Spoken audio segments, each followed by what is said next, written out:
What's going on, guys? Anthony here, and I'm in my studio. Someone had asked if we could do a studio tour. Me and my wife, and she said absolutely not, because I don't want to bring nobody inside my house. But I'm going to give you guys a studio tour. This is one of our bedrooms in our house, and if you guys didn't know, we filmed the Hartzog Hustle podcast here each and every Tuesday, so make sure you guys tune in. We have a 4-bedroom house, and when we first started recording the podcast, we were doing it in a studio. And in that studio, we were paying probably about $300 an episode. $300 an episode. We film every single week. That is 4 weeks. That's $1,200 a month that we were putting towards someone else's pockets. And I said, all right, this is after we had Alani to our baby. So we had Alani in beginning of the year, and it was harder to get to the studio. So I said, we have to keep the podcast consistent. How about we bring this studio in-house? And what you're looking at here is the byproduct of us bringing the studio in-house. We film right here, and I'm going to give you guys a full walkthrough of everything that we have in front of us and around us. So stay tuned. Let's get to the technology. And we'll try to make it as simple as possible so that you guys, if you want to set up your home studio or your home YouTube or whatever it may be, to get you guys going. One of the things that we believe in is get started and get fancy later, and that's exactly what we did. So all the technology here, when we started, this was just a room, empty, and we said, we're going to figure this out together. So that's what we did. So these are Rode pod mics. These mics are very inexpensive. Pod mic right here, and you can buy them from Amazon. They literally connect. We have 2 of them here, one here for me and one here for Janilka, and they come with the stands, and they are very efficient, very clean. And the reason we chose these mics because they were inexpensive, number one, and number two, they were very clean setup. So from our end, this is what we're looking at. We literally have one mic, the stand, and then the cable off to the side. The mic, stand, and cable off to the side. Very clean setup here. So this is the angle that we're looking at when we're recording. So shout out to Rode pod mics. These links will be below as well. So our mics go directly into our Rodecaster Pro. This is where the magic happens. This is where the audio gets recorded. Rodecaster Pro, and literally mic 1 and 2 go right into here. If we had 3 and 4, they would go into here. You could also put your phone. You could put your headset in here. You could put other volume adjusters. We also recorded directly to a micro SD card, on and off switch, micro USB if you want to go directly into your computer. We did that when we first started. But this is the Rodecaster Pro, and we absolutely love this piece of equipment. When we take the show on the road, maybe we take this with us. But right now, this is what we have. This is what we use. You could adjust your volume settings here. Listen, this is not a technical tutorial, but you could adjust your settings here. You can mute everyone if you wanted to, each person. This is your record button here. You could control your audios there.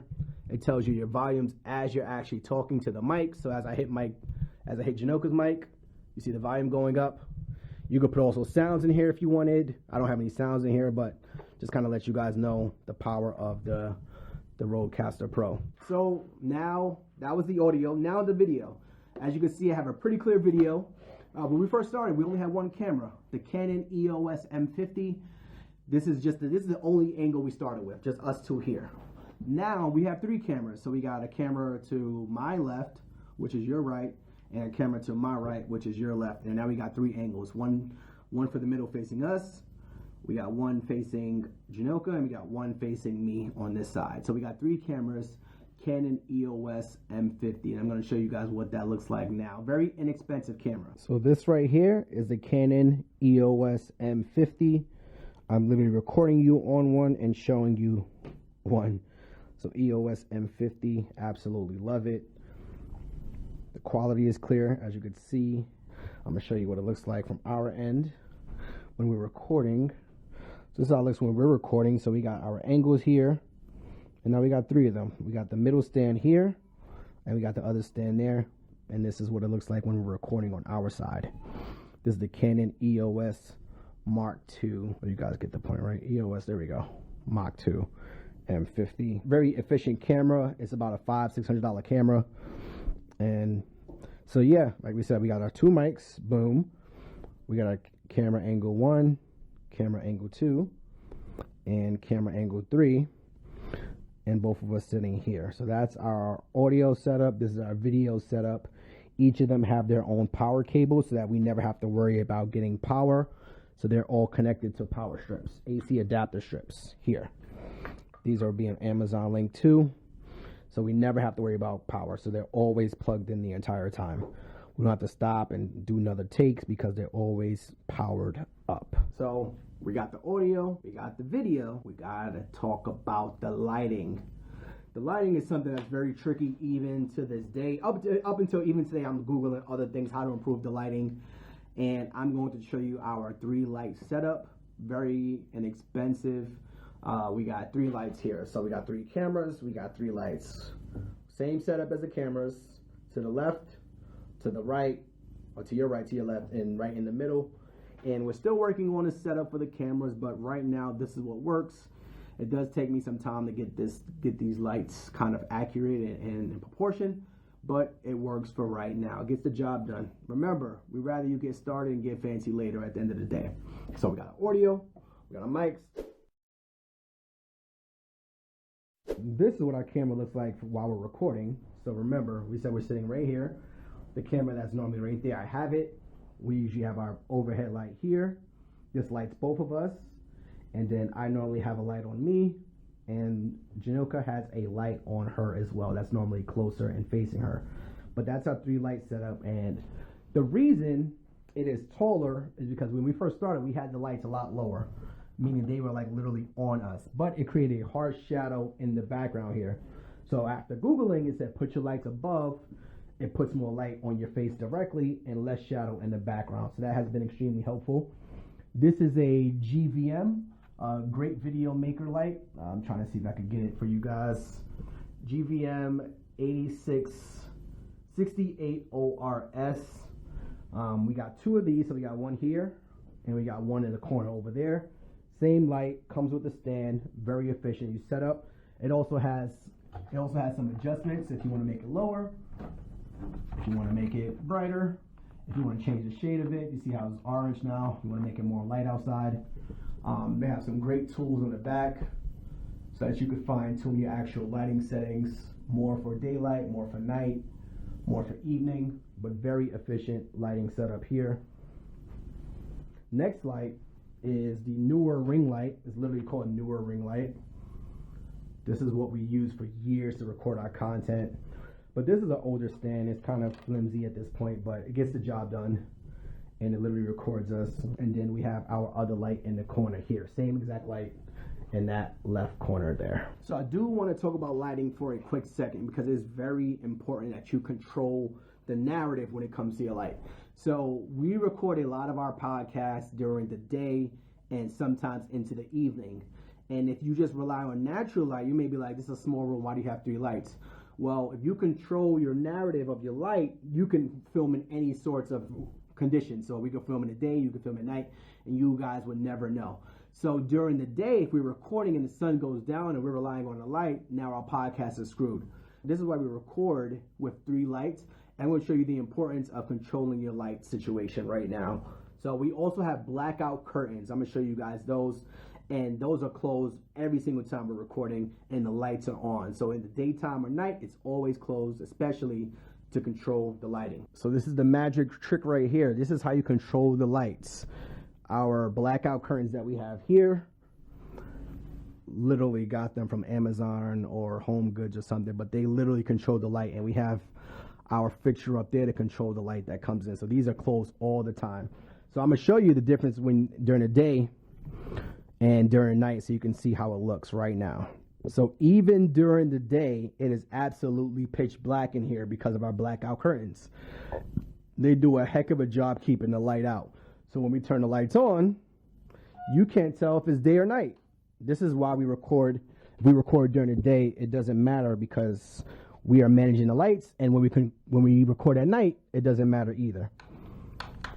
So boom, lights are back on. And you couldn't even tell. So we got our 3 lights here. So we got our audio, we got our video, we got our lights. Now, another component of the audio is the sound treatment in your room. So this is a higher level house. So our second level, the ceilings are a lot higher. So the audio bounces off and it comes down. So what we have in front of us is what they call eggshells or egg cartons or something like that. And we got them on each corner of the room. And the reason for that is because when we're recording, the sound goes this way and it goes up. So when we're recording, we could stop the sound from bouncing back to us by having our curtains on the window and also soundproofing the corners of the room. Each corner has the eggshells, egg cartons, whatever you want to call it. I'm no audio expert, but I'm going to show you guys what that looks like as well. They're very inexpensive, and we just use it just to kind of stop the sound and it doesn't bounce back to us immediately. So I'll show you guys what that looks like now. So like I said, every corner or each corner of the room facing the window, we have these eggshells here, pretty inexpensive, and they go all the way down almost to the floor. We're missing a little bit down there. And then we got the same thing on the other side of the room. We got them going across this wall here. Let me get you some light so you can see what they look like. But yeah, pretty inexpensive. And we got them going across the room as well here. And these are those curtains, obviously, that we were talking about a little while ago. But yeah, very important when you're trying to soundproof your room, because the sound that we're recording from here goes directly across. So that's why we got the curtains there. We got that so that hopefully it helps with the audio experience for you guys. To recap, we got our audio, we got our Rodecaster Pros, we got our Rodecaster mics here, plugging into the Rodecaster Pro with a micro SD card. That records the audio, right? Our videos have cards in them, and that records the video. We have an editor. Fortunately enough for us, we have an editor that matches the video and audio, because sometimes audio from a camera could be choppy. And since a podcast is mainly audio, it makes sense for your experience for the audio side should be as good as possible. So they match those two together. Now, on the technical side, when it comes to the podcast player, so we upload all of our podcasts, our audio pieces of our podcast to Buzzsprout. They're a podcast hosting platform, and that's how you get your podcasts out to Apple Podcasts, Apple Music, or not Apple Music, or Spotify, Google Music, Google Play, iHeartRadio, any sort of podcast player. Buzzsprout kind of pushes that out there. It's very inexpensive, about $12 a month, and I highly recommend it just to get started. Our goal is always for you to get started and figure it out later. So I'll put the link for Buzzsprout in the show notes. But that's the podcast. I mean, aside from that, this is from Wayfair. Literally just took some stuff that's in our house, some books, some pictures, put them on the shelf, put Iron Man at the top. I'm a huge Iron Man fan. And that's it. We're out of here, guys. Peace.